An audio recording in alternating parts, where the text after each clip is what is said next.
All right, so today we start part 2 of 8A. And so here's what we talked about yesterday. We talked about how to find the slope of a line given a graph using the idea of vertical change over horizontal change or rise over run.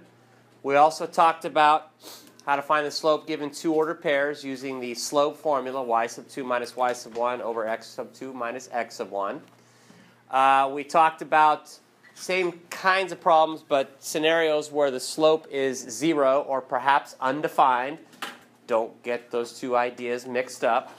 We talked about a quick summary of when lines go uphill from left to right, positive slope, downhill, negative slope. Horizontal line means we have a slope of 0, and vertical line means we have a slope that is undefined.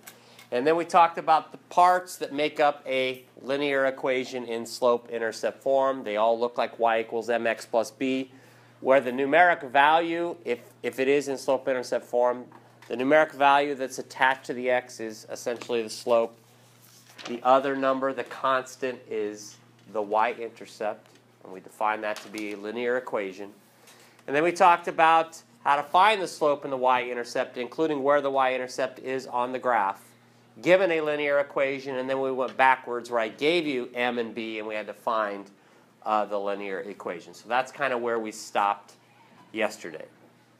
And so today, our focus is how to graph a linear equation. And we can do this by two different methods. One is by finding three solutions. In other words, three x comma y values that will make a true statement, then by plotting them and then drawing a line through those ordered pairs. So what I mean by a solution is an x comma y that will make a true statement when I substitute that x comma y in the equation right here.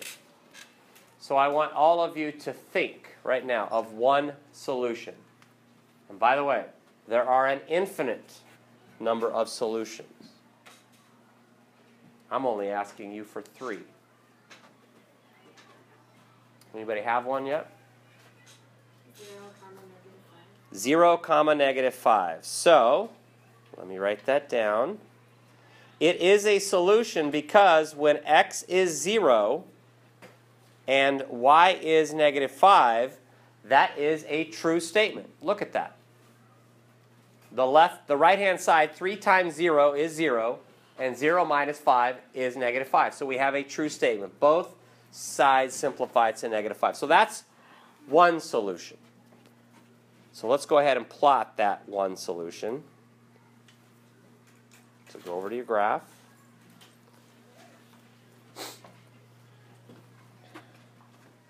Now you should have known from yesterday that that was the y-intercept. If you look at the original equation, y equals 3x minus 5, the negative 5 is b, and that leads us to 0, comma, negative 5 on the graph.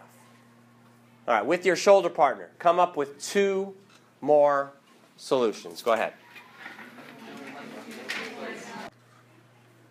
All right, so I could call on all of you, and we would get a number of different solutions here.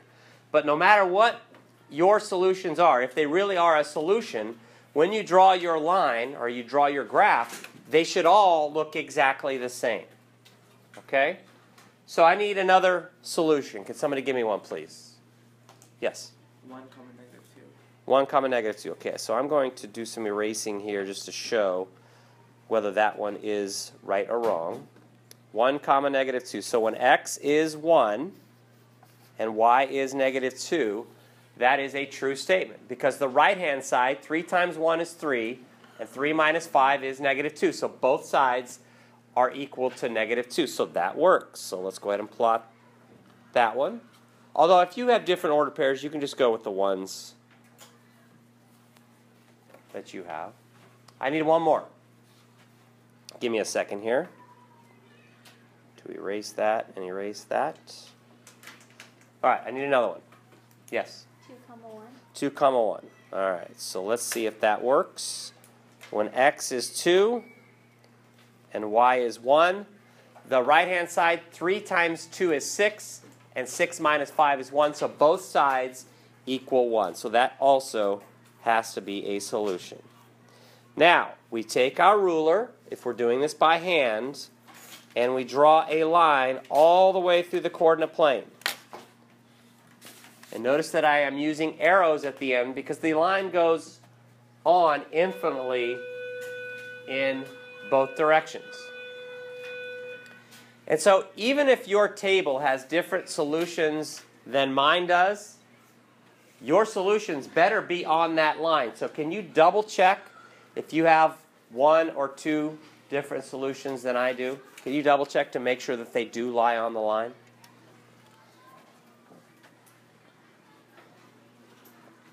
So when we graph these in My Open Math, we do them exactly the same way. Okay? We find three solutions. We plot all three solutions in My Open Math with a dot tool. And then we'll switch to the line tool and draw our line through the ordered pairs. Okay? Any questions so far? All right, so let's go. Let me take this off here. And let's go to the next one. Y equals 1/2 x. From 7th grade, this is a proportional relationship. So with your shoulder partner, can you come up with three solutions? Go ahead. Give you about a minute. Okay.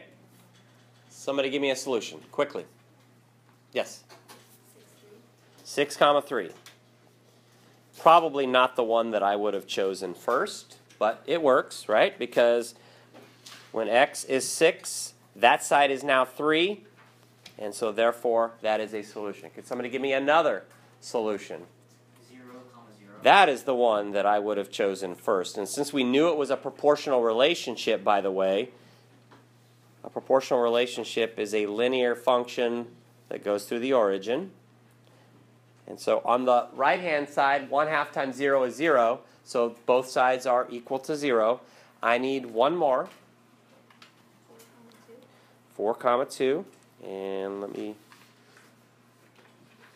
when x is 4, the right-hand side is 1/2 times 4. That is 2, so both sides are equal to 2. And so you have to pay a little more attention to what you're doing in this one because of the fact that the slope is a fraction. So what kind of numbers for x's do you really want to stay away from? Odd numbers, right? Because then you end up with decimal or fractional values, and those are a lot more difficult to graph. We typically want to make sure our table contains integer values. Now, I know for a fact some of you had 2, 1. That, of course, is a solution also. No matter which order pairs you picked, they should all be on the same line. And if you draw your line all the way through the coordinate plane, that is what your line should look like, as long as your order pairs truly are solutions. Okay, any questions with this one? So now if we sort of put both ideas together from number 1 and number 2, we have number 3. So with your shoulder partner, come up with your 3 solutions, talk about why they are what you think they are, and then go ahead and graph, and I'll get back to you in about a minute and a half. So what types of numbers do we really want to... Well, let's deal with the easiest one first. What's the easiest ordered pair? 0, -1. Because yesterday, one of the things we did is we said the slope is 2/3, or m is 2/3. We said that b is -1, which leads us to 0, -1 on the graph. That was the reason why we did that. But even if you didn't remember that, you, of course, could substitute 0 in right here and -1 in right here. And you can see that that's a true statement because 2/3 times 0 is 0, and 0 minus 1 is -1. Getting back to my initial first question, though, what types of numbers do we really want to stick with as far as the x values go? Even numbers. Well, I'm glad you said that. Because, let me just go ahead and take this all off here. 4 is an even number. Let me tell you why you don't want to use an even number like 4. Because 2/3 times 4 is 8/3, and 8/3 minus 1 is 5/3. So the ordered pair that makes a true statement for 4 is 4 comma 5/3. And 5/3 is difficult to graph. Do you understand how I came up with 5/3? 8/3 minus 1 is 5/3.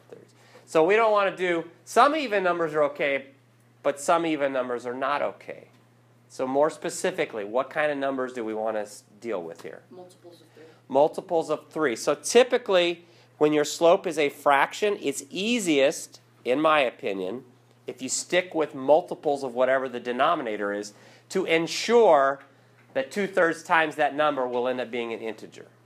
So somebody give me another order pair that will work. 3 comma 1. 3 comma 1. Oops. So an x is 3 right there. 2/3 times 3 is 2.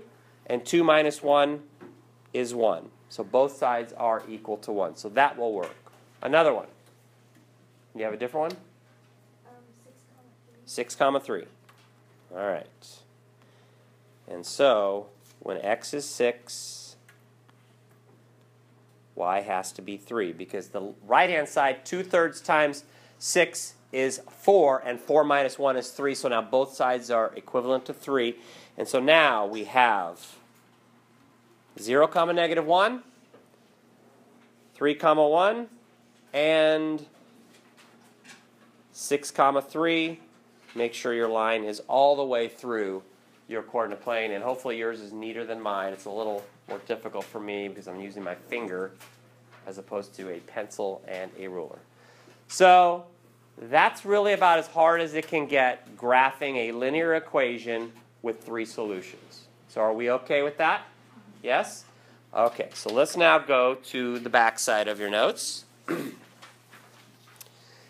One other way of graphing a linear equation is by using the slope and the y-intercept. So from yesterday, we took a look at linear equations like this that were in slope-intercept form, and we wrote down the slope and the y-intercept. Now, I don't think you need to list the steps, but do at least write down the fact that the slope is 2/3, m is 2/3, and b is negative 1, which remember from yesterday, that tells us that 0 comma negative 1 is on the graph. And so, when you are graphing equations with the slope and the y-intercept, that's where you start, at that point, 0 comma negative 1 in this case. So let's go ahead and plot 0 comma negative 1.